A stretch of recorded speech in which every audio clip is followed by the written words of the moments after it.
மேயருக்கு என்ன சொல்லுது? டீ சாப்பிட்டாங்க, டிஃபன் சாப்பிட்டாங்க. உலகத்துல இப்படி ஒரு முதலமைச்சரை நீங்க பார்க்கவே முடியாது. என்ன பார்க்க முடியும்? இல்ல கேட்கிறேன், இந்த அக்கா வேலை சொல்லிச்சு, இப்படி ஒரு முதலமைச்சர் நீங்க பார்க்கவே முடியாது. அவங்க டீ வாங்கி கொடுத்தது ரொம்ப பெரிய விஷயம் தெரியுமா? 10 ரூபா டீ வாங்கி கொடுத்ததா? அப்போ மேயர் பிரியாவுக்கே அந்த மனநிலை மாறணும். மாட்டை காணா பூசணை காணான்றாரு, இளமை புகுத்தி விடும்ன்றாரு. இவங்க நான் எதுக்கு சொல்ல தெரியுமா, ஆனந்த் அவர்கள் பேசக்கூடிய வட்டார வழக்கு மொழி நக்கல் பண்றீங்கல்ல, இளமை புகுத்தி விடுதா? நான் கேட்கிறேன், இளமை புகுத்தி விடும். அந்த அம்மா மாடை காணா பூசணை காணான்றது இப்ப கூட 900 இப்ப வயல்ல போயிட்டு இருக்கு பாத்தீங்களா? கோசம் தான் பேசிட்டு இருக்கேன். இல்ல நான் சொல்றேன், இப்ப கூட அவர் ஸ்டாலின் எப்படி பேசினாரு, பெரியார் வந்து பலாத்கார போராட்டத்தில் கலந்துக்கிட்டேன்னு சொன்னதுல இருந்து இந்த மதில் மேல் பூனை, பூனை மேல் மதில், இந்த மாதிரி பல கதை இருக்கு சார்.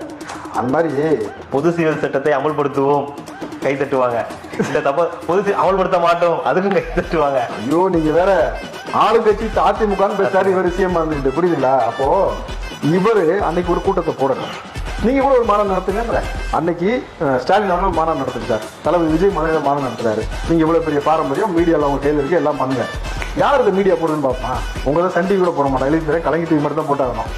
இல்லாட்டி எக்ஸ்ட்ரா 2 சேனல் இருக்கு, சித்திரம் இருக்கு, சிரிப்பொலி இருக்கு, கரெக்டுங்களா? இந்த 3 சேனல் நீங்க போட முடியும். ஆனா தளபதி விஜய் அவர்கள் பேசக்கூடிய விஷயத்த அந்த மாநாட்டத்தான் ஒட்டுமொத்த மீடியா பத்தி உங்களுக்கு தெரியாது சார். 2ஆ பிரிச்சுருவாங்க. நம்ம இப்ப வீடியோ பேசும்போது 2ஆ போடுறோம்ல, அந்த மாதிரி இந்த பக்கம் ஸ்டாலின், இந்த பக்கம் விஜய். வாய்ப்பு இல்லை.